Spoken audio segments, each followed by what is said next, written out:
காதொளிரும் குண்டலமும் கைக்கு வளையாபதியும் கருணை மார்பின் மீதொளிர் சிந்தாமணியும் மெல்லிடையில் மேகலையும் சிலம்பார் இன்ப போதொளிர் பூந்தாமரையும் பொன்முடிச் சூளாமணியும் புலியைச் சூடி நீதியொளிர் செங்கோலாய் திருக்குறளை தாங்கும் தமிழ் நீடு வாழ்க. திக்கட்டும் பரந்து வாழும் தீந்தமிழ் உறவுகளே வணக்கம். இது டான் தொலைக்காட்சி பெருமையோடு வழங்குகிற சொற்சமர். வளரும் இளம் பேச்சாளர்களுடைய வாதத்திறனை மேம்படுத்துவதற்கான அமர். இன்றைய சொற்சமர் களத்திலே கிளிநொச்சி மண்ணின் 2 முன்னணி பாடசாலைகளை சேர்ந்த பிள்ளைகள் கலந்து கொள்கிறார்கள். அவர்களுடைய பெற்றோர் இந்த நிகழ்ச்சியினுடைய பெருமையை உணர்ந்து அவர்களை அழைத்து வந்திருக்கிறார்கள். முரசுமோட்டை மண்ணினுடைய கல்வி காவலனாக திகழ்கிற பாடசாலை முரசுமோட்டை முருகானந்த வித்தியாலயம். அந்த பாடசாலைகளுடைய பிள்ளைகள் வருகை தந்து என்னுடைய இடப்புறத்திலே வீற்றிருக்கிறார்கள். ஏற்கனவே இந்த களத்திலே கலந்து கொண்டு சிறப்பு பெற்றவர்கள் தருமபுரம் மத்திய கல்லூரியினுடைய மாணவர்கள். அவர்களும் இந்த நிகழ்ச்சியிலே கலந்து கொள்கிறார்கள். ஆக கிளிநொச்சி மண்ணின் 2 முன்னணி பாடசாலைகள் முரசுமோட்டை முருகானந்தா, தருமபுரம் மத்திய கல்லூரி 2 பாடசாலைகளுடைய பிள்ளைகளையும் அன்பாக வருக வருக என்று வரவேற்பதிலே நான் மிக்க மகிழ்ச்சி அடைகிறேன். அன்பிற்கினியவர்களே, இந்த சொற்சமர் களம் சிறப்புற வேண்டும் என்பதற்காக கல்விக்காருண்யன் ESP நாகரத்தினம் ஐயா அனுசரணை வழங்குகிறார். பாடசாலை விவாத அணி பயன்பெற வேண்டும் என்பதற்காக ஒரு தொகை பணத்தை அன்பளிப்பாக வழங்குகிறார். அதை போலவே இலங்கையிலே எழுச்சி பெறுகிற இளைய பேச்சாளர்கள் மாண்புற வேண்டும் என்பதற்காக தமிழகத்தினுடைய உலக புகழ் பெற்ற பேச்சாளர்கள் பட்டிமன்றம் ராஜா, பாரதி பாஸ்கர் இருவரும் ஒரு நிகழ்ச்சியிலே சிறப்பாக தன்னுடைய பங்களிப்பை ஆற்றுகையை வெளிப்படுத்துகிற மாணவனுக்கு அல்லது மாணவிக்கு இலங்கை பணத்தில் 5000 ரூபாய் பணப்பரிசை வழங்கி ஊக்குவிக்கிறார்கள். இப்படி பெரியோருடைய ஊக்குவிப்போடு இந்த நிகழ்ச்சியிலே இன்றும் நாங்கள் சந்திக்கிறோம். அன்பிற்கினியவர்களே, வாழ்க்கையிலே தனிமனித வாழ்க்கை, சமூக நல வாழ்க்கை, கூட்டாக வாழ்க்கை என்று எத்தனையோ வகைப்படுத்தப்பட்ட வாழ்க்கையை நாங்கள் சந்திக்கிறோம். கூட்டாக வாழ வேண்டிய பொறுப்பு மனிதனுக்கு இருக்கிறது. அதனாலே தான் அவன் சமூக மனிதனாக இயங்கிக் கொண்டிருக்கிறான். பாடசாலை பிள்ளைகளை சமூகமயப்படுத்துகிற ஒரு நிறுவனம். அதனாலே தான் பாடசாலையிலே எத்தனையோ இணைப்பாட விதான செயற்பாடுகளை மேற்கொள்கிறோம். மன்றங்களை அமைத்து வைத்திருக்கிறோம். விளையாட்டு போட்டிகளை நடத்துகிறோம். வெற்றி தோல்விகளை ஏற்றுக்கொள்கிற மனோபாவம் விளையாட்டு போட்டிகளூடாக கற்றுக் கொடுக்கப்படுகிறது. ஒரு பாடசாலையிலே எல்லா சமயங்களுக்கும் கோவில்கள் வைத்திருப்பார்கள். எல்லா சமய விழாக்களையும் எடுப்பார்கள். ஏனென்றால் அங்கே சமூகமயமாக்கல் சிறப்பாக நடைபெறுகிறது. அந்த விழாக்கள் ஊடாக சமய பொறை, ஒருவருடைய சமயத்தை இன்னொருவர் மதிக்கிற ஒரு பண்பு கற்றுக் கொடுக்கப்படுகிறது. இந்த சமய பொறை, சமயம் சார்ந்த நல்லிணக்கம் ஏற்படுகிற பொழுது இந்த நாட்டிலே வாழ்கிற மக்கள் கூட சமூக நல்லிணக்கத்தோடு வாழ்வார்கள் என்பது வெள்ளிடை மலை. இந்த நிலையில்தான் இத்தகைய அடிப்படையிலே இன்றைய சொற்சமர் ஒரு தலைப்பை சுமந்து வருகிறது. மனிதர்கள் தனி மனிதர்களாக வாழ்கிறார்கள். அவர்கள் இல்லறத்திலே சேர்ந்து கூட்டாக வாழ்கிறார்கள். அது கூட கருக்குடும்பமாக அமைந்து விடுகிறது. நான் உண்டு, என் பங்குண்டு, என் குடும்பம் உண்டு, என் பிள்ளை உண்டு என்று வாழ்கிற மனோநிலை வலுப்பெறுகிறது. அதற்கும் அப்பால் அயல் வீட்டிற்கு போகிற பொழுது, அயல் ஊரிற்கு போகிற பொழுது, அயல் நாட்டிற்கு போகிற பொழுது அங்கே மன விரிசல் ஏற்படுகிறது. விரிசல் என்றால் ஒரு பரந்த மனப்பாங்கு என்று அர்த்தம் கொள்ளலாம். அப்படி ஏற்படுகிறது. இப்போ இங்கே நாங்கள் முன்வைக்கிற தலைப்பு இதுதான். மனிதர்களிடம் தனி மனித வாழ்வியல் பற்றிய அக்கறை, இன்றைக்கு வளர்கிறதா தளர்கிறதா? இதைத்தான் இன்றைய பிள்ளைகள் பேசப் போகிறார்கள். வளர்கிறதே என்று பேசுவதற்காக தருமபுரம் மத்திய கல்லூரியினுடைய மாணவர்களும், தளர்கிறதே என்று பேசுவதற்காக முரசுமோட்டை முருகானந்தா கல்லூரியினுடைய மாணவர்களும் கலந்து சிறப்பிக்கிறார்கள். வாதத்தை ஆரம்பித்து வைக்கிறார் தருமபுரம் அணியினுடைய அணி தலைவி, தரம் 11 வகுப்பிலே கல்வி பயில்கிற மாணவி திருச்செல்வம் புகழரசி. என்ன சொல்கிறார் பார்ப்போம். தித்திக்கும் தேன்தமிழ் திக்கட்டும் பெறவட்டும், முத்தமிழ் தாய்க்கென் முதற்கண் வணக்கங்கள். என் தரப்புவாதிகளே, எதிர்த்தரப்புவாதிகளே, நெற்றிக்கண் திறப்பினும் குற்றம் குற்றமே என்று நக்கிரன் வழிவந்த நடுவர் அவர்களே, டான் டிவி நேர்களே, உங்கள் அனைவருக்கும் இந்நேர வணக்கங்கள். எமக்கு வழங்கப்பட்ட தலைப்பின் கீழ் சொற்சமர் புரிய வந்துள்ளேன். இன்று தலைவர் என்ற வகையில் தலைப்பை விளக்க வேண்டிய கடப்பாடு என்னுடையது. அதனால் முதலில் தலைப்பை விளக்க விரும்புகின்றேன். தனி மனிதன் என்றால் இந்த உலகத்திலே பிறந்த ஒவ்வொரு தனி நபரும் தனி நபர் தனி மனிதன் என அழைக்கப்படுகின்றான். வாழ்வியல் என்றால் நம்முடைய வாழ்க்கையோடு சம்பந்தப்பட்ட நம் வாழ்வியல் என்கின்றோம். அந்த வகையிலே நாம் நமது வாழ்க்கையோடு கலந்திருக்கின்ற பண்பாடு ஒரு வாழ்வியல், நமது வாழ்க்கையோடு கலந்திருக்கின்ற கலாச்சாரம் ஒரு வாழ்வியல், நமது வாழ்க்கையோடு கலந்திருக்கின்ற மரபுகள் பழக்க வழக்கங்கள் ஒரு வாழ்வியல். அவ்வாறான வாழ்வியல் பண்புகள் தற்பொழுது அதிகரிக்கின்றதா தளர்கின்றதா என்பதே எமக்கு வாதத்தில் வழங்கப்பட்டுள்ளது. எனவே தலைப்பின் கீழ் உரையாற்ற வந்துள்ளேன். தற்பொழுதைய காலத்தில் மனிதர்களிடம் தனி மனித ஆளுமையானது வளர்ந்து கொண்டு செல்கின்றது என்பதை நான் ஆணித்தனமாக வலியுறுத்த விரும்புகின்றேன். முதலில் ஆண்களில் இருந்து ஆரம்பிக்கலாம். ஆண்களை பார்த்தால் இப்பொழுது தம் உடலினை உறுதி செய்வதற்காக ஜிம் என்று செல்கின்றார்கள். ஏன்? தமது உடற்பலத்தினை விருத்தி செய்து கொள்ள வேண்டும் என்பதற்காகத்தானே. தமது உடற்பலத்தினை விருத்தி செய்து கொள்ள வேண்டும், தமது உடல் அழகினை மேலும் விருத்தி செய்து கொள்ள வேண்டும் என்று ஜிம்மிற்கு செல்கின்றார்கள். இந்த பழக்கம் தற்பொழுது சிறியவர்களிடம் இருந்தே ஆரம்பித்து விட்டது. அடுத்து பெண்களை பார்க்கலாம். பெண்கள் தற்பொழுது அதிகளவில் தமது நேரத்தை செலவழிப்பதே அலங்காரத்திற்காகத்தானே. தம்மை அலங்கரித்துக் கொள்கின்றார்கள். வீட்டில் சாதாரணமாக மட்டுமல்ல, அழகு கலை நிலையங்களுக்கும் சென்று தமது உடல் அழகிலை மேம்படுத்துவதற்காக தம்மை அலங்கரித்துக் கொள்கின்றார்கள். ஏன்? தங்கள் மீது உள்ள அக்கறை காரணமாகத்தானே. எனவே தனி மனிதனின் ஆளுமையானது தற்பொழுது வளர்ந்து கொண்டே செல்கின்றது. அத்துடன் தற்பொழுது வீட்டில் பேசியல் என்றெல்லாம் செய்கின்றார்கள். அது மட்டுமா, தற்பொழுது இலங்கையின் கல்வி வளர்ச்சியானது அதிகரித்து கொண்டு வருகின்றது. தற்போதைய காலத்தில் இலங்கையின் கல்வி வளர்ச்சி 54.1% என்று அறிவிக்கப்பட்டுள்ளது. இதற்கு காரணம் என்ன? எங்களால் தற்பொழுது நன்றாக படித்தால்தான் நம்மால் சந்தோஷமாக இருக்க முடியும், எம்மால் உற்சாகமாக எமக்கு விரும்பியதை செய்ய முடியும் என்று நம் மீது கொண்ட ஒரு தனிமனித ஆளுமையின் காரணமாகவே, எங்கள் மீதுள்ள அக்கறையின் காரணமாகவே. அது மட்டுமல்லாமல் நாம் இப்பொழுது கோயிலுக்கு செல்கின்றோம், ஆலயங்களுக்கு செல்கின்றோம். யார் இப்பொழுது ஆலயங்களுக்கு செல்லாமல் இல்லை? எதற்காக செல்கின்றார்கள்? தம் மீது உள்ள அக்கறை காரணமாக. அதனால் அவர்கள் கோயிலுக்கு சென்று நாம் நன்றாக வாழ வேண்டும், நாம் எப்பொழுதும் சந்தோஷமாக இருக்க வேண்டும் என்று இறைவனை வணங்குகின்றார்கள். எதற்காக? தம்மை இறைவன் காப்பாற்றுவான் என்று. தற்பொழுது பல்வேறு நேர்த்திகள் என்ற பெயரில் எல்லாம் செய்கின்றார்கள். அது மட்டுமா, தற்பொழுது தம் உடலை விருத்தி செய்வதற்காக உணவினை எடுத்துக் கொள்கின்றார்கள். ஏன்?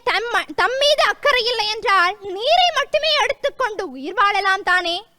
ஏன் உணவை எடுக்கின்றார்கள்? இப்பொழுது பார்த்தீர்கள் என்றால் யார்தான் என்பதோல் போத்த உணவாக இருக்கின்றார்கள்? இல்லை, எல்லாருமே மிகவும் ஆரோக்கியமாக இருக்கின்றார்கள். இதற்கு காரணம் என்ன?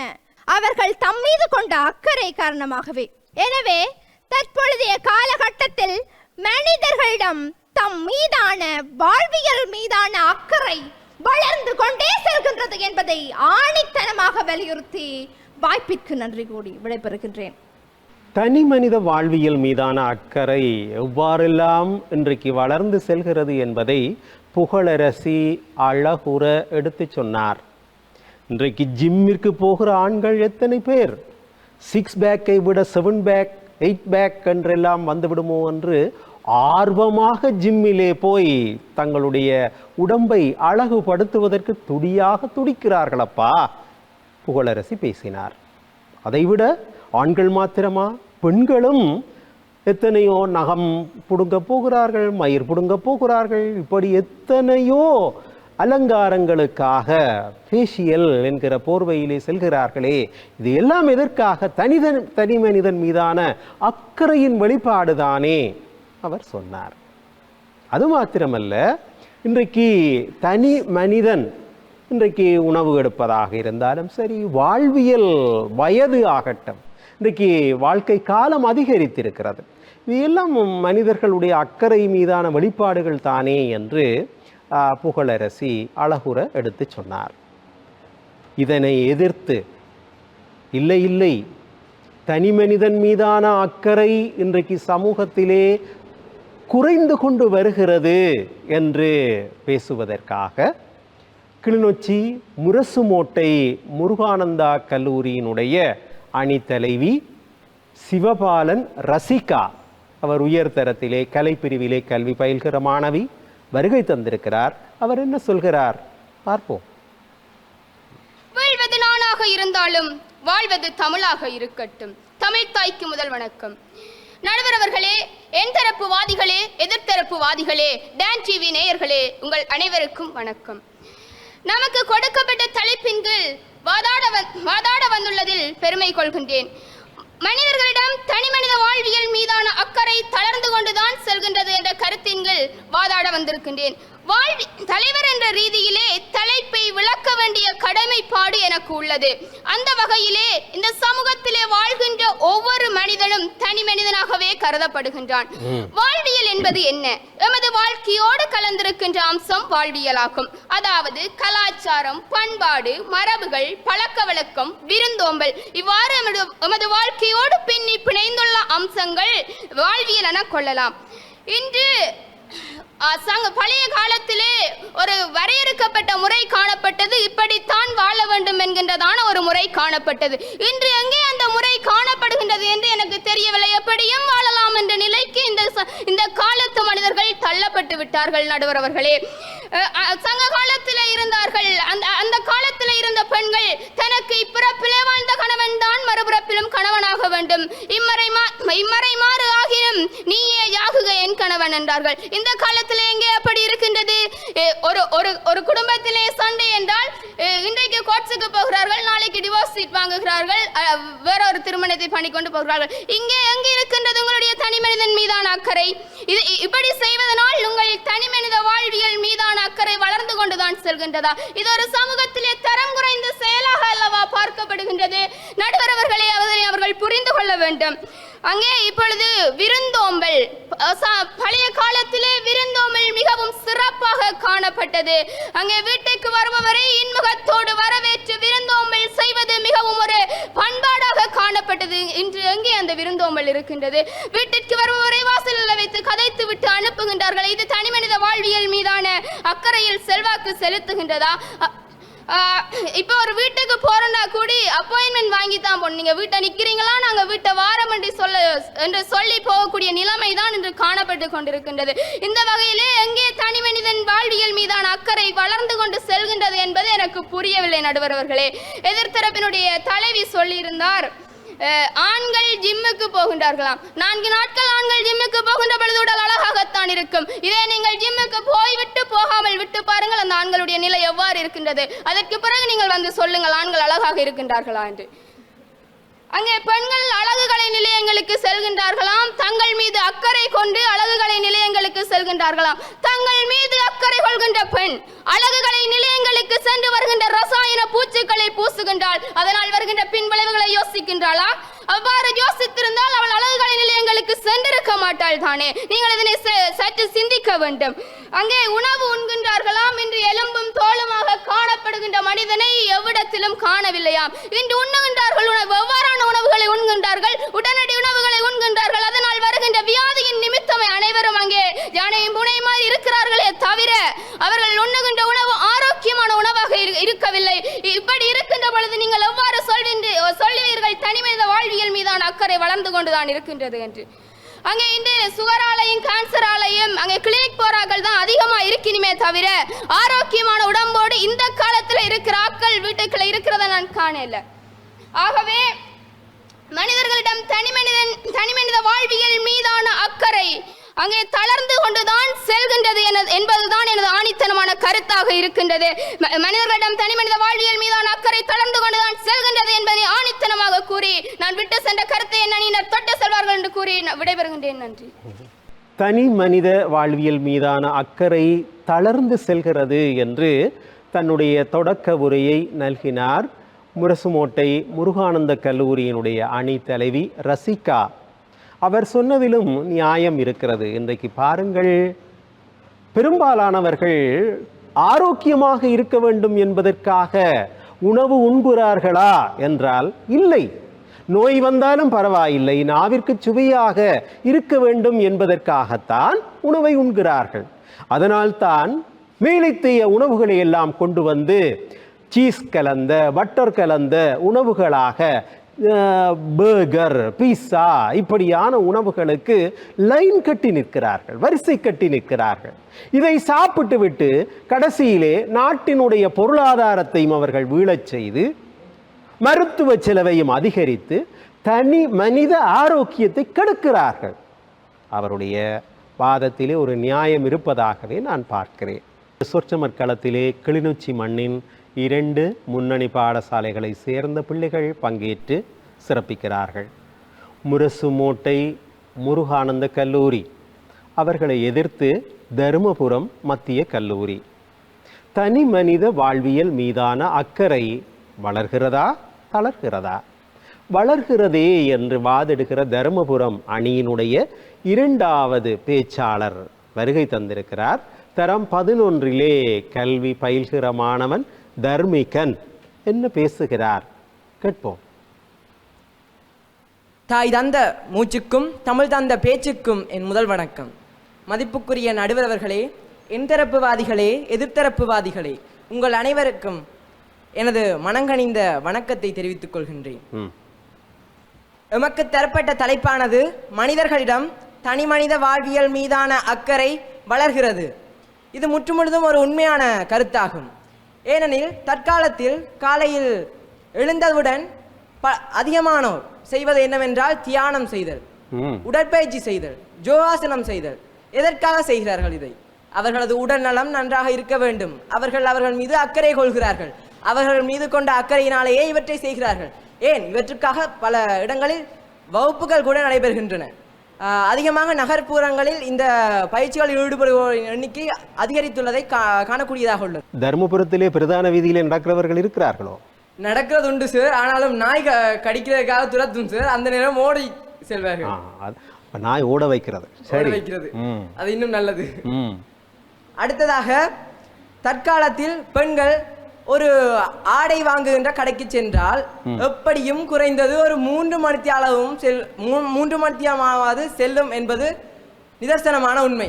இதற்கு காரணம் என்ன?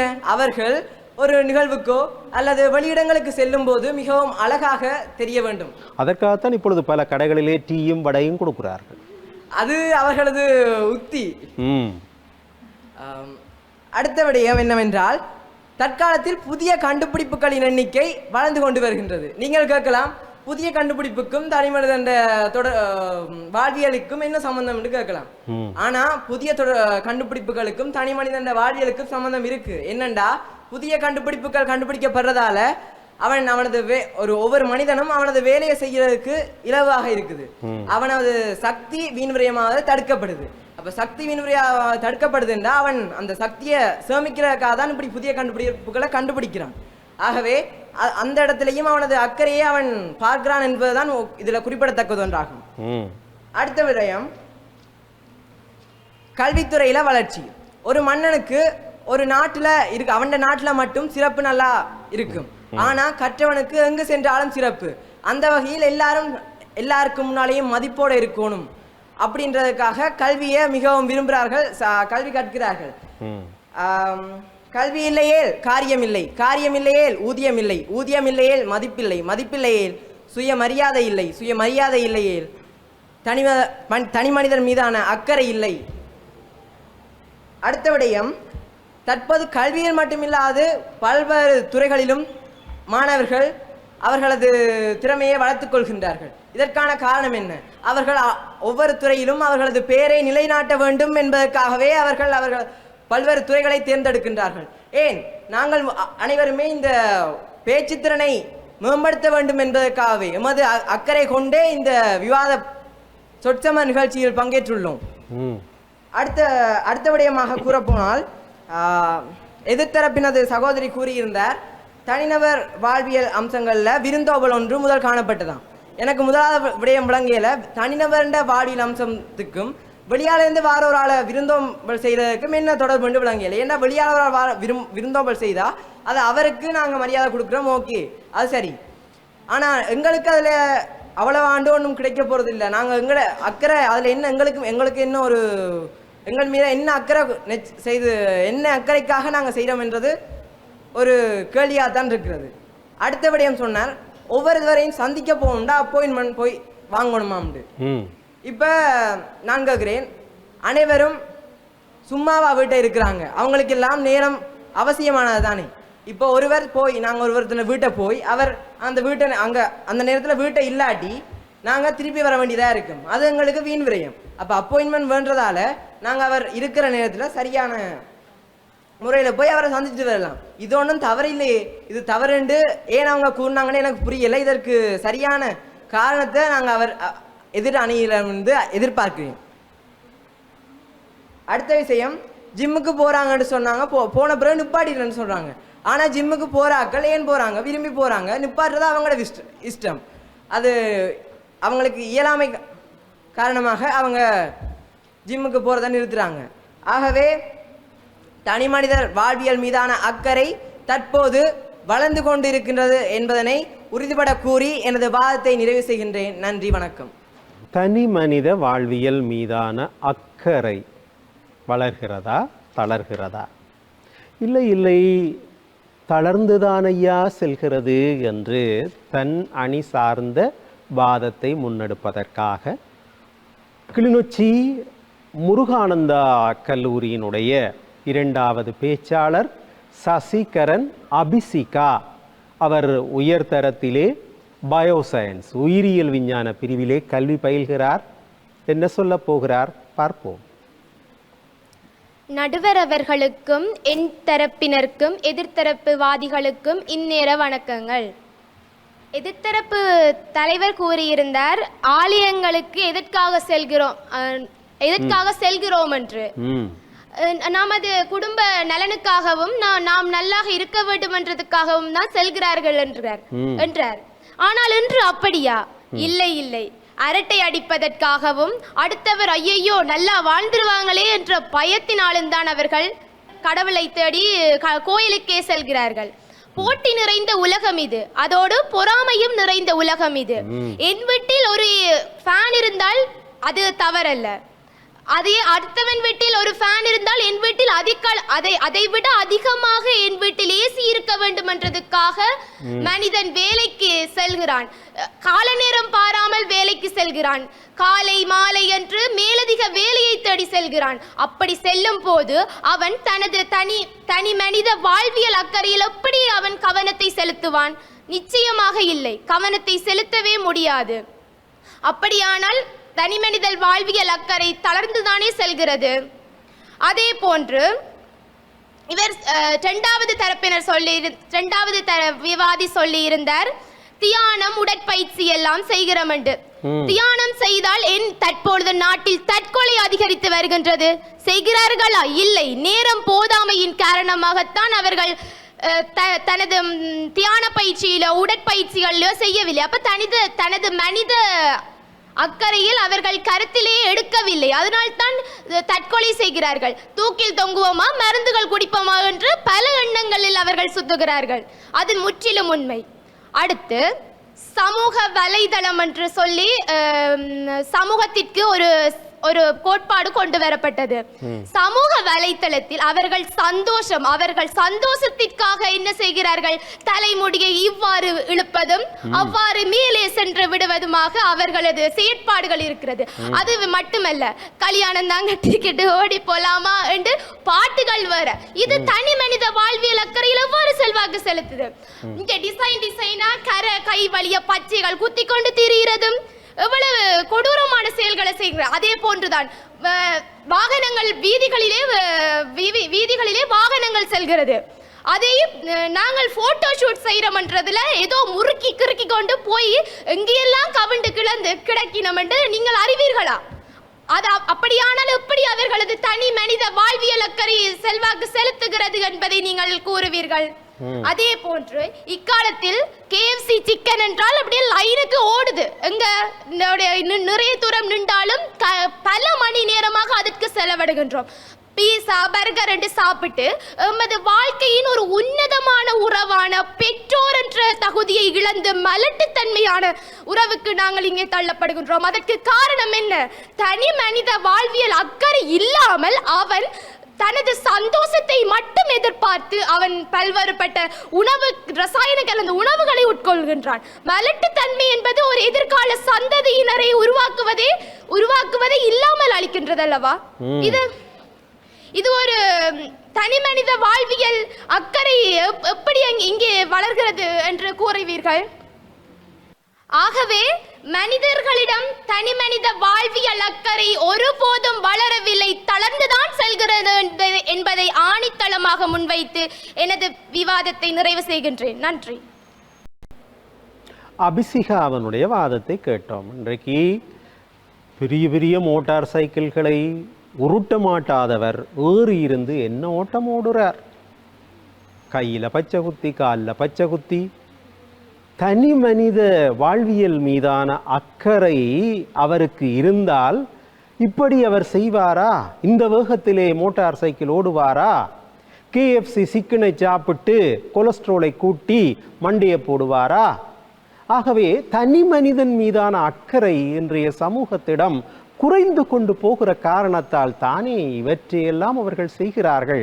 மகிழ்ச்சியை மாத்திரம் மையப்படுத்தி இருக்கிறார்களே தவிர ஆரோக்கியத்தை, வாழ்வியல் மீதான அக்கறையை அவர் மலட்டுத்தன்மை பற்றி ஒரு உயிரியல் மாணவியாக எடுத்து சொன்னார்.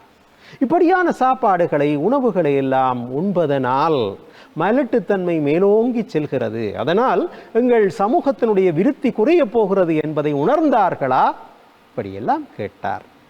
இன்றைய சொற்சமர் களத்திலே கிளிநொச்சி மண்ணின் 2 மூத்த முன்னணி பாடசாலைகள், தருமபுரம் மத்திய கல்லூரி அவர்களை எதிர்த்து முரசுமோட்டை முருகானந்த கல்லூரி. அன்பிற்கினியவர்களே, தனி மனித வாழ்வியல் மீதான அக்கறை வளர்கிறதா, தளர்கிறதா? வளர்கிறதே என்று பேசுவதற்காக நிறைவு பேச்சாளர் வந்திருக்கிறார். உதயகுமார், கதிர் நிலா, நல்ல தமிழ் பெயர்கள் சூட்டி வந்திருக்கிறார்கள்.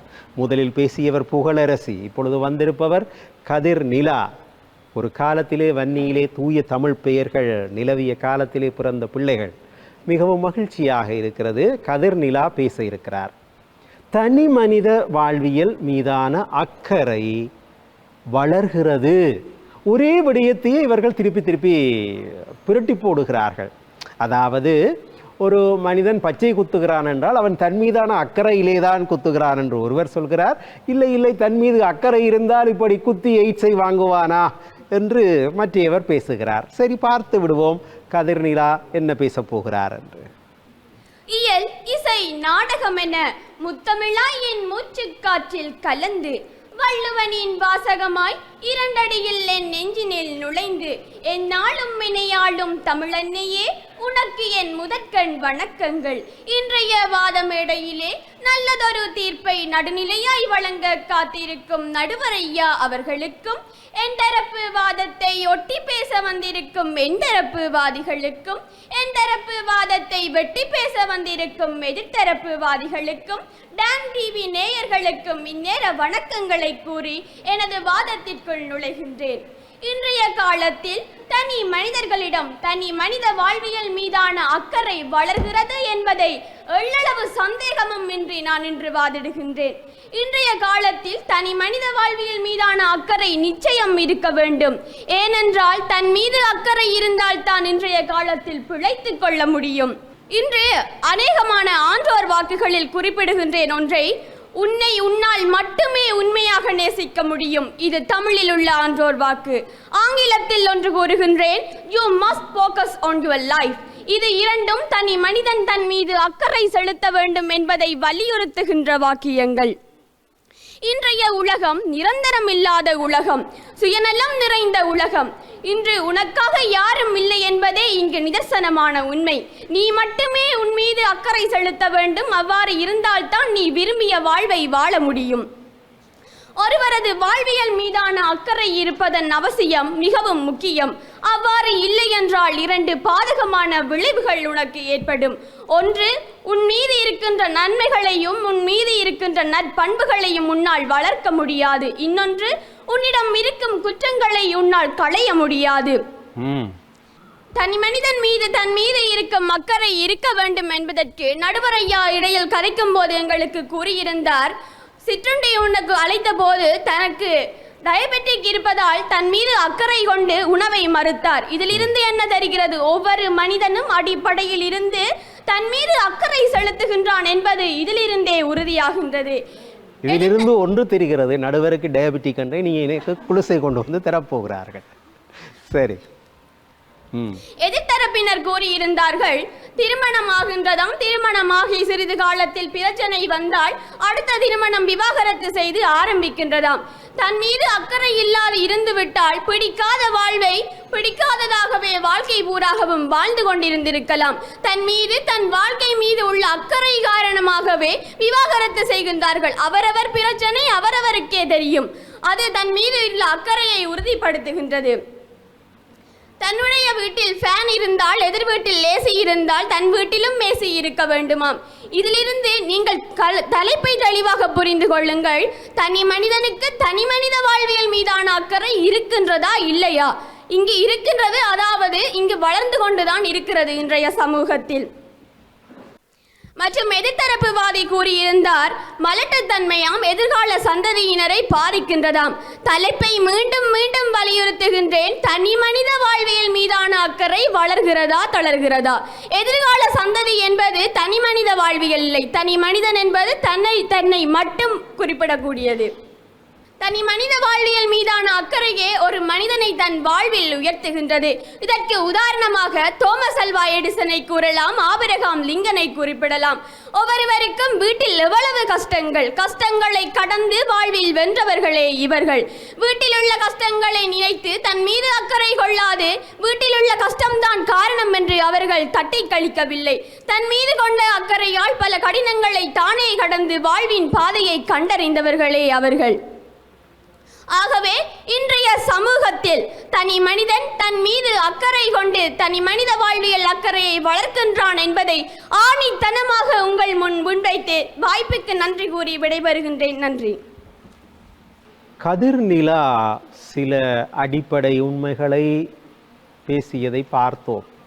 இன்றைக்கு தனி மனித வாழ்வியல் மீதான அக்கறை எந்தெந்த தளங்களிலே எல்லாம் வளர்ந்து செல்கிறது என்பதை அவர் எடுத்துரைத்தார். ஆனால் இன்றைக்கு அவர் சொன்னபடிதான் இன்றைக்கு மக்கள் வாழ்கிறார்களா? தனி மனித வாழ்வு மீது அக்கறை கொள்கிறார்களா? இதற்கெல்லாம் பதில் சொல்வதற்காக நேத்ரா வருகை தந்திருக்கிறார். முரசுமோட்டை முருகானந்த கல்லூரியிலே தரம் 11 வகுப்பிலே கல்வி பயில்கிற கமலகாந்தன் நேத்ரா தனி மனித வாழ்வியல் மீதான அக்கறை வளர்ந்து செல்லவில்லை, தளர்ந்துதான் செல்கிறது. பேசுங்கள். தித்திக்கும் தேந்தமிழ் திக்கட்டும் பரவட்டும். முத்தமிழ் தாய்க்கு என் முதற்கண் வணக்கத்தை கூறிக்கொண்டு, நடுவர் அவர்களே, என் தரப்பினர்களே, எதிர்த்தரப்பினர்களே, டான் டிவி நேயர்களே, அனைவருக்கும் எனது இந்நேர வணக்கம். இன்று நமக்கு கொடுக்கப்பட்ட தலைப்பின் கீழ் தனி மனித வாழ்வியல் மீதான அக்கறை தளர்ந்து கொண்டுதான் செல்கின்றது என்று நியாயமான தலைப்பில் வாதிட வந்திருக்கின்றோம். அந்த வகையிலே நடுவர் அவர்களே, இன்று நவீனமயமாக்கப்பட்ட உலகத்திலே அனைவருமே வேலை வேலை என்றுதான் ஓடிக்கொண்டிருக்கின்றார்கள். உணவு இல்லை, உறக்கம் இல்லை, ஒரு ஓய்வெடுப்பதற்கு ஒரு நேரமே இல்லை. அவர்கள் உழைக்கோணும் அப்படி என்றுதான் ஓடிக்கொண்டிருக்கிறார்களே தவிர தங்கள் மீது அவர்கள் அக்கறை கொள்ளவில்லை. அக்கறை கொண்டிருந்தால் ஓய்வு நேரத்தை அவர்கள் தங்களுக்காக ஒதுக்கி இருப்பார்கள். எனவே இதிலிருந்து எதிர்த்தரப்புவாதிகள் புரிந்து கொள்ள வேண்டும், தனிமனித வாழ்வியல் மீதான அக்கறை எப்படி வளர்ந்து கொண்டு செல்கின்றது என்று இவர்கள் கூறுகிறார்கள் என்று எனக்கு புரியவில்லை. அது மட்டும் இல்லாமல் இப்ப மாணவர்கள் எடுத்துக்கொண்டா அவர்கள் பாடசாலையில கல்வி கற்கிறீனம் போதாததுக்கு பாடசாலையில கல்வி கற்கிறதே சில உள்ள இன்டர்வெல்ல சாப்பாடு சாப்பிடும், சில உள்ள சாப்பிடாது, படிப்பண்டி இருக்கும். இப்ப இப்படி இருக்கிற நேரத்துல இவையில் டியூஷனுக்கு கண்டு வந்தோன்னு ஓரினம், சாப்பாடு இல்ல ஒன்றும் இல்லாம ஓரினம். சில பிள்ளை யூனிஃபார்மோடயே போகுது டியூஷனுக்கு. அப்ப இதுல இருந்து என்ன தெரியுது, அந்த பிள்ளை தன் மீது அக்கறை இல்லாததனால் தான் போகின்றது, தனக்கு நோய் விடும் என்று அந்த பிள்ளை சிந்திக்கவில்லை. உணவு உண்ண வேண்டும், தான் ஓய்வெடுத்தால் தான் தான் கற்ற கல்வியை மீட்டு பார்த்து பரீட்சையிலே சிறந்த பெருவற்றினை பெற முடியும் என்பதனை அந்த பிள்ளை ஞாபகம் வைத்திருந்தால் இப்படி எவ்வாறு ஒரு ஓய்வு இல்லாமல், ஒரு உணவு உறக்கம் இல்லாமல், டியூஷன் பாடசாலையிலே கூட உணவு இல்லாமல் அந்த பிள்ளை எப்படி போகும் என்றது எனக்கு தெரியல. எனவே எதிர்த்தரப்புவாதிகள் இதனை புரிந்து கொள்ள வேண்டும், எவ்வாறு தனிமனித வாழ்வியல் மீதான அக்கறை வளர்கின்றது என்று இவர்கள் சொல்கிறார்கள் என்பது எனக்கு புரியவில்லை. அது மட்டும் இல்லாமல் இப்ப இருக்கிற காலத்துல பார்த்தா எங்கள வீட்டு விஷயத்தை பேசுறதை விட பக்கத்து வீட்டுல என்ன நடந்தது, ஐயோ அந்த புள்ள அந்த ஓடி போயிட்டு அப்படியான கதைகள் தான் கூடுதலா கதைக்கிறார்கள். எங்களை வெளி சமூகத்தை பார்க்கக்குள்ள எங்களோட வீட்டுல நடக்கிற விஷயத்துக்களை எங்களை திருத்திக் கொள்றதை விட பக்கத்து வீட்டுல என்ன நடக்குது அப்படி என்றதை கவனிக்கிறதா இன்றைய சமுதாயமா இருக்குது. அப்படி இருக்க இவர்கள் எவ்வாறு சொல்லுவார்கள் தனிமனிதன் மீதான அக்கறை வளர்ந்து கொண்டுதான் செல்கின்றது என்று. எங்களுடைய நடுவர் அவர்களை நீங்களே கூறியிருந்தீர்கள்.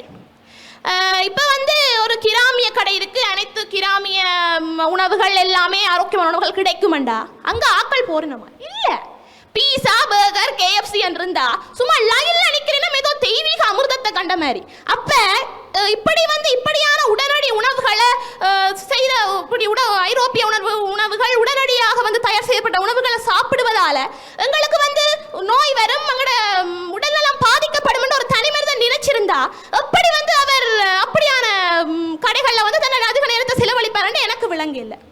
அதே மாதிரி எங்களுடைய எதிர்த்தரப்பு சகோதரன் கூறியிருந்தார், புதிய இயந்திரங்கள் கண்டுபிடிக்கணுமா தங்கட வேலையை இலகுவாக்குறதுக்கா. புதிய இயந்திரங்கள் கண்டுபிடிச்சு வேலையை செய்வினம், நல்ல தங்கள்ல ஒரு நோவுமே இல்லாம செய்து முடிப்பினம். ஆனா பின்னுக்கு அவர்களுக்கு வேலை செய்யாமல், குனிந்து வளைந்து வேலை செய்யாமல் அவர்களுக்கு நோய் ஏற்படும். இதனையும் எங்களுடைய எதிர்த்தரப்புவாதிகள் புரிந்து கொள்ள வேண்டும். அது மட்டும் இல்லாமல் எதிர்த்தரப்பு சகோதரன் வினவி இருந்தார், நாங்கள் விருந்தோம்பலை பற்றி கூறியிருந்ததற்கு. விருந்தோம்பலுக்கும் தனிமனித வாழ்வியல் மீதான அக்கறைக்கும் என்ன சம்பந்தம் என்று கேட்டிருந்தார். ஆகவே விருந்தோம்பலுக்கும் தனிமனித வாழ்வியல் மீதான சம்பந்தம் என்னவென்றால், நாங்கள் விருந்தோம்பல் செய்யும் பொழுது வீட்டுக்கு ஒருவரை திருப்பி அனுப்பினால் அவர் சொல்லுவார், நான் இந்த வீட்டுக்கு நான் போனால் இந்த பிள்ளை அப்படி திருப்பி அனுப்பிட்டேன். அப்ப எங்களுடைய கௌரவம் தான் பாதிக்கப்படுகின்றது, சுய கௌரவம் தான் பாதிக்கப்படுகின்றது. அப்படி இருக்கின்ற பட்சத்தில் தான் நாங்கள் விருந்தோம்பலை முன்வைத்தோம். இதனை உங்களுக்கு நான் கூறிக்கொள்ள விரும்புகின்றேன். எனவே தனிமனித வாழ்வியல் மீதான அக்கறை இன்றைய காலகட்டத்திலே தளர்ந்து கொண்டுதான் செல்கின்றது என்பதனை அறுதியும் ஆணித்தனமாக கூறி எனது வாதத்தை நிறைவு செய்தமர்கிறேன். நன்றி. நேத்திரா அழகாக தனிமனித வாழ்வியல் மீதான அக்கறை எவ்வாறெல்லாம் தளர்ந்து செல்கிறது என்பதை இந்த மன்றிலே எடுத்துரைத்தார். இன்றைக்கு வாழ்கிற மக்கள் இவர்கள் பெரும்பாலும் உணவு பழக்கத்தை பற்றித்தான் பேசினார்கள். அந்த விழிப்புணர்வு வந்திருப்பதே ஒரு நல்ல அறிகுறி என்றுதான் நான் நினைக்கிறேன். பாரம்பரிய உணவுகளை நாடுவதை காட்டிலும் மேலைத்தேய இறக்குமதி செய்யப்பட்ட உணவுகள் மீது தான் அக்கறை கொள்கிறார்கள். தங்கள் மீது அக்கறை இருந்தால் அவர்கள் இந்த உணவுகள் மீது நாட்டம் கொள்வார்களா, இப்படியெல்லாம் சிந்திக்கிறார்கள். ஆகவே தனி மனித வாழ்வியல் மீதான அக்கறை இன்றைய சமூகத்தினரிடையே குறைந்து வருகிறது என்பதுதான் வெளிப்படை. நான் உண்டு, நான் வாழ வேண்டும், என் மனைவி வாழ வேண்டும், என் பிள்ளை வாழ வேண்டும் என்று தன்னை பற்றியே தன்னை மையப்படுத்தி சிந்திக்கிற கூட்டம்தான் அதிகரித்து செல்கிறது. இந்த வாத பிரதிவாதங்களோடு சொற்றமர் சுற்றினுடைய இந்த வாத பிரதிவாத நிகழ்வு நிறைவுக்கு வருகிறது. இனி தொகுப்புரை, தீர்ப்புரை இவற்றைத்தான் நாங்கள் சந்திக்க வேண்டும். தனி மனித வாழ்வியல் மீதான அக்கறை வளர்கிறதா, தளர்கிறதா? தருமபுரம் மத்திய கல்லூரி, முரசுமோட்டை முருகானந்தா கல்லூரி 2 பாடசாலைகளை சேர்ந்த பிள்ளைகளும் மிகச்சிறப்பாக தங்களுடைய வாத பிரதிவாதங்களை வெளிப்படுத்தினார்கள். இப்பொழுது தொகுப்புரை மற்றும் தீர்ப்புரை இடம்பெற வேண்டும். அந்த வகையில் 2வதாக பேசுவதற்கு ஆரம்பித்த முரசுமோட்டை அணியினர் இப்பொழுது தொகுப்புரை ஆற்ற இருக்கிறார்கள். அந்த அணியினுடைய அணி தலைவி ரசிகா என்ன சொல்கிறார் பார்ப்போம். நமக்கு கொடுக்கப்பட்ட தலைப்பு மனிதர்களிடம் தனிமனித வாழ்வியல் மீதான அக்கறை வளர்கின்றதா, தளர்கின்றதா? தளர்கின்றது என்ற நியாயமான தலைப்பின் கீழ் நாம் இங்கு வாதாடினோம். அந்த வகையிலே எதிரணியினர் எங்களிடம் பல கேள்விகளை எழுப்பியிருந்தீர்கள். நீங்கள் பல கருத்துக்களை முன்வைத்து சென்றீர்கள். கோயிலுக்கு செல்கின்றார்கள், அது தனிமனித வாழ்வியல் மீதான அக்கறையில் செல்வாக்கு செலுத்துகின்றது என்று சொல்லினீர்கள். அதனை எனது 2வது விவாதி அவர்கள் மிகவும் அழகாக மறுத்து கூறினார். கோயில் செல்வது இன்று தன்னலத்திற்காக செல்லவில்லை, தனிமனிதனுடைய அக்கறையை வளர்ப்பதற்காக செல்லவில்லை, அங்கு அரட்டை அடிப்பதற்கும் பொழுதுபோக்குவதற்குமாகத்தான் செல்கின்றார்கள் என்று அவர் மறுத்து கூறியிருந்தார். தியானம் செய்தல், உடற்பயிற்சி செய்தல் எல்லாம் இன்று அதிகரித்திருக்கின்றது. அதன் நிமித்தம் தனிநபர் மீது அவர்களுடைய வாழ்வியல் அக்கறை மேலோங்கி காணப்படுகின்றது என்று எதிரணியின் 2வது விவாதி அவர்கள் அழகாக எடுத்துரைத்தார். அதனை எனது அணி 2வது விவாதி அவர்கள் அழகாக மறுத்து கூறினார். தியானங்கள் அதிகரித்திருக்கின்றது, உடற்பயிற்சி அதிகரித்திருக்கிறது என்றால் ஏன் இன்று தற்கொலைகள் அதிகரிக்க வேண்டும்? இதுவே நம்முடைய கேள்வியாக இருக்கின்றது. ஒரு தனி மனிதன் தன் மீது அக்கறை கொள்வானாக இருந்தால் எதற்காக தனது உயிரை மாய்த்து விட வேண்டும், நான் தற்கொலை செய்து கொள்ள வேண்டும் என்று எண்ண வேண்டும்? ஆகவே இங்கு தனிமனித வாழ்வியல் மீதான அக்கறை அந்த மனிதனுக்கு குறைந்து கொண்டுதான் செல்கின்றது என்பதுதான் நிதர்சனமான உண்மையாக காணப்படுகின்றது. அது மட்டுமல்ல, எனது அணியினர் சமூக வலைத்தளங்களினாலே ஏற்படுகின்ற புரள்வுகளை பற்றி அழகாக எடுத்து கூறியிருந்தார்கள். அங்கே உணவு முறைகளை பற்றி நீங்கள் சொல்லி இருந்தீர்கள். உணவு முறைகள் அங்கே ஆரோக்கியமாக உண்கின்றார்கள், அவர்கள் தமது அக்கறையிலே. நேரம் நிறைவு பெற்றுவிட்டது. இனி தர்மபுரம் அணியினுடைய தலைவி புகழரசி தொகுப்புரை ஆற்றலாம். அவைக்கு மீண்டும் ஒரு முறை வணக்கத்தை தெரிவித்துக் கொண்டு தொகுப்புரையில் சந்திப்பதில் மிக மகிழ்வடைகின்றேன். எதிர் தலைவி கூறியிருந்தார், அப்பாயின்மெண்ட் வாங்கித்தான் வீடுகளுக்கு செல்ல வேண்டுமாம். ஆனால் அப்பாயின்மெண்ட் வாங்குவது எதற்காக? நமது நேரத்தை செலவழிக்காமல் நமது நேரத்தை மிச்சப்படுத்துவதற்காகத்தானே என்று எமது அணியினர் அதற்கு சரியாக எதிர்வாரம் புரிந்திருந்தார்கள். அது மட்டுமல்லாமல் எதிர்த்தரப்பு 2வது பேச்சாளர் கூறியிருந்தார், திருமணம் செய்கின்றார்களாம், பிரச்சனை வந்தால் விவாகரத்து செய்து 2வது திருமணம் செய்து கொள்கிறார்களாம். எதற்காக? தமது வாழ்க்கையை பற்றி அவர்களிடம் அக்கறை இல்லாமல் இருந்திருந்தால் அவர்கள் பிடிக்காத வாழ்க்கையை வாழ்ந்திருக்கலாம் தானே.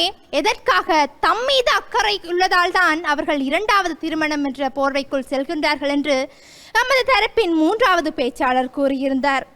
அடுத்து எதிரணி தரப்பின் 3வது பேச்சாளர் கூறியிருந்தார், வேலைக்கு செல்கின்றார்களாம், வேலைக்கு செல்வதற்காக பல்வேறு புதிய கண்டுபிடிப்புகள் கண்டுபிடிக்கின்றார்களாம்.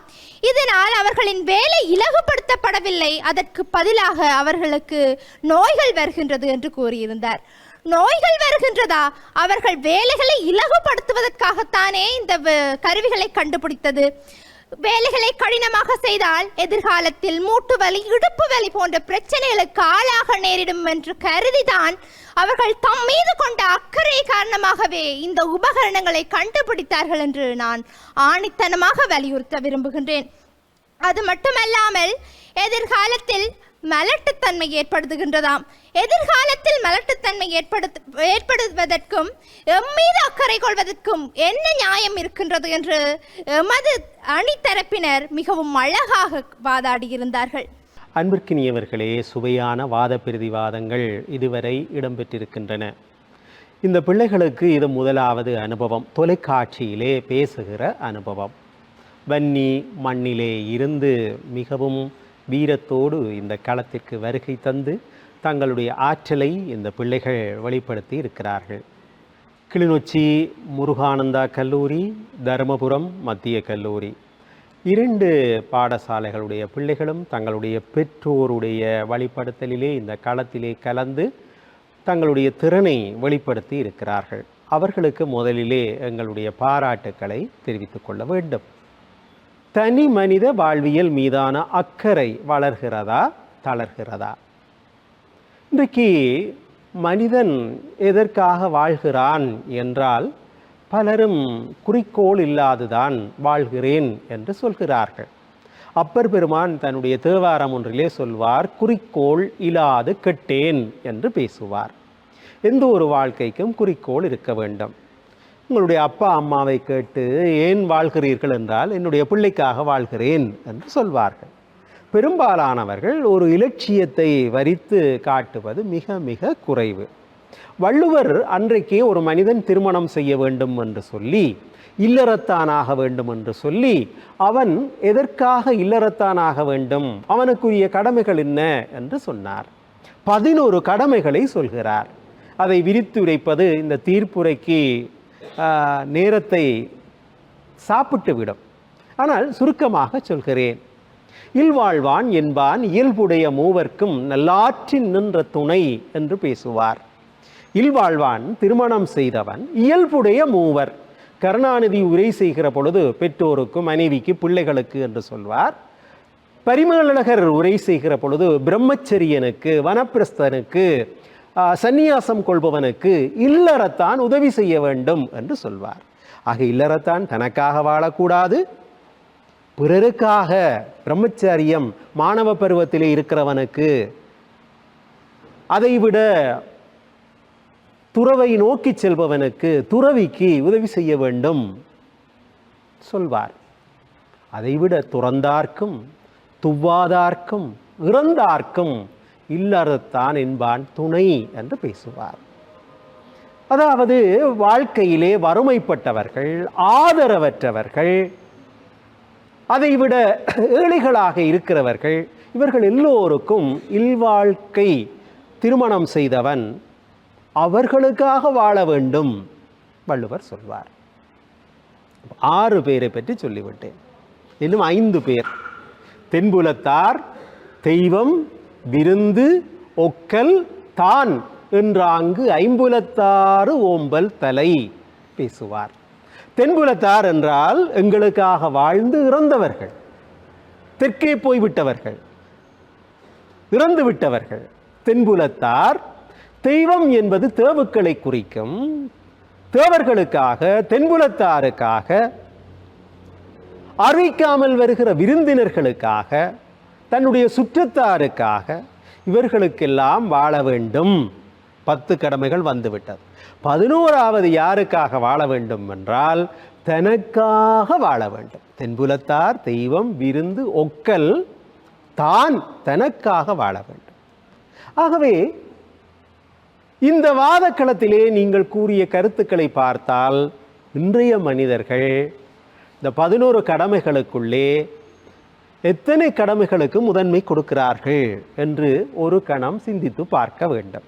உங்கள் வாத பிரதிவாத அடிப்படையிலே பார்க்கிற பொழுது ஒன்று எனக்கு தெளிவாக தெரிகிறது. மனிதர்கள் தங்களை அழகுபடுத்துவதிலே அதிக நாட்டம் காட்டுகிறார்கள்.